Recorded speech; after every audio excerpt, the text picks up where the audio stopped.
Bon, voilà.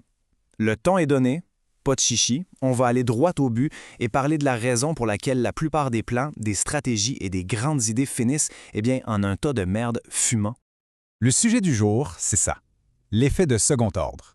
Et non, ce n'est pas un concept fumeux inventé par des consultants en PowerPoint pour vous facturer plus cher. C'est la mécanique cachée de la réalité. C'est la raison pour laquelle une solution qui paraît simple et brillante aujourd'hui devient une catastrophe absolument ingérable demain. Alors préparez-vous, on va déconstruire ce merdier ensemble. OK, on y va. Le premier ordre, pour faire simple, c'est le monde des bisounours. C'est la physique de base, celle qu'on apprend à l'école. Tu pousses un truc, il avance. C'est propre, c'est simple, ça rentre parfaitement dans une feuille de calcul Excel. Et c'est justement pour ça que les managers et les politiciens adorent ça. Ça donne l'impression de tout contrôler. Cause, effet. C'est rassurant, simple. Sauf que la réalité, elle s'en bat les couilles de nos tableurs Excel. Le monde réel, ce n'est pas une belle ligne droite. C'est un putain de système complexe, un sac de nœuds où tout, absolument tout, est interconnecté. Et c'est précisément dans ce chaos que naît la bête, l'effet de second ordre. Et voilà la différence fondamentale. Le premier ordre, c'est une flèche, simple, directe.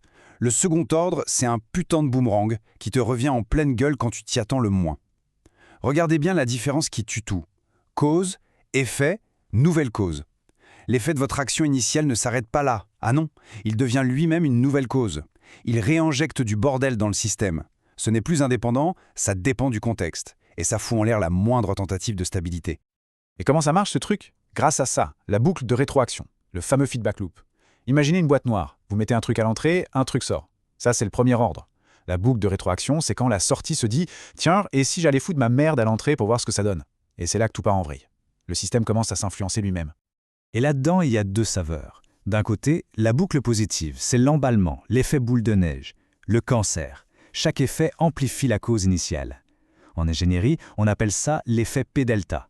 Une poutre se tord un peu, et cette torsion elle-même crée une nouvelle force qui la tord encore plus, jusqu'à l'effondrement. C'est une réaction en chaîne. Et de l'autre, vous avez la boucle négative. Elle, c'est le thermostat. Elle régule, elle calme le jeu, elle maintient l'équilibre. Le problème, c'est qu'on a une fâcheuse tendance à créer des boucles positives sans même s'en apercevoir. Voilà, tout est dit, c'est l'essence même du problème. L'effet n'est plus une conséquence passive, il devient un acteur à part entière, un agent du chaos qui amplifie son propre bordel. C'est le moment précis où votre joli modèle de calcul ne vaut plus rien, parce que le système est passé en mode anarchie totale. Allez, passons à un exemple que même un comptable peut piger, les externalités. En économie, c'est la manifestation la plus pure du second ordre. Une usine se dit « Génial, je fais du profit ». Ça, c'est sa vision de premier ordre, sa petite vision de marque bien étriquée. L'effet de second ordre, c'est la pollution dégueulasse que balance dans la rivière. Un coût que tout le monde paye, la santé, l'environnement, sauf elle. Le coût a été externalisé, c'est-à-dire refilé à la gueule des autres. Malin le connard. Et si on veut voir une cascade de merde à très grande échelle, il n'y a pas mieux qu'un barrage. C'est un monument érigé à la gloire de la pensée de premier ordre. Sur le papier, c'est génial. En réalité, c'est une boîte de Pandore. Alors, déballons le cadeau. Premier ordre, le discours officiel, celui qui passe bien à la télé, de l'énergie verte, de l'eau pour les cultures, c'est beau. Second ordre, ah merde, faut virer des millions de gens de chez eux. L'eau qui stagne et le débit qui est réduit en aval, ça fait flamber le choléra. Troisième ordre, là on passe au niveau expert du chaos. L'eau submerge la végétation, qui pourrit sans oxygène et libère du mercure dans l'eau.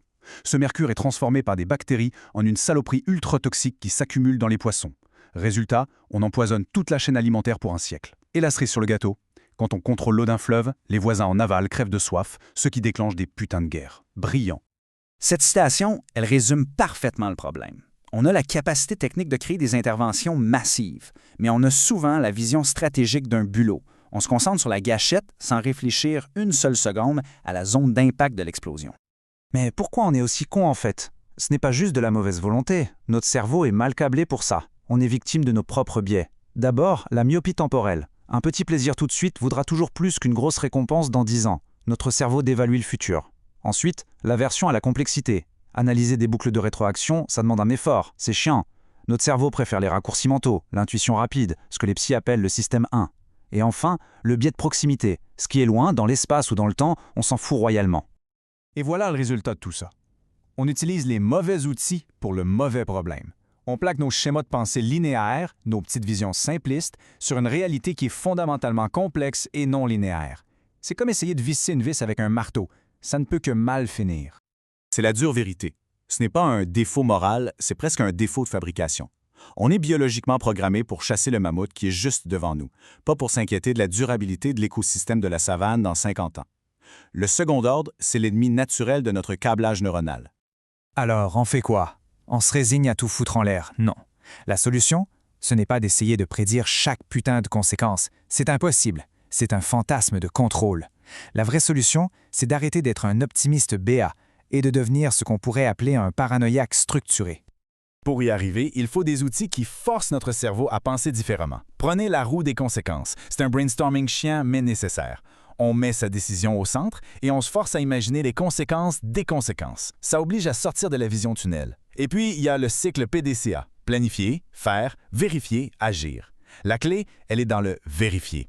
On lance son action, mais au lieu de passer à autre chose, on s'arrête et on analyse objectivement la merde que ça a provoqué. Et ensuite, on agit, c'est-à-dire qu'on corrige le tir. C'est un processus d'apprentissage permanent. Et tout ça mène à l'objectif ultime, la résilience adaptative. Oubliez la robustesse qui consiste à ne pas plier. La résilience, c'est la capacité de plier sans casser. C'est accepter que le chaos va arriver, que des effets de second ordre imprévus vont nous péter à la gueule.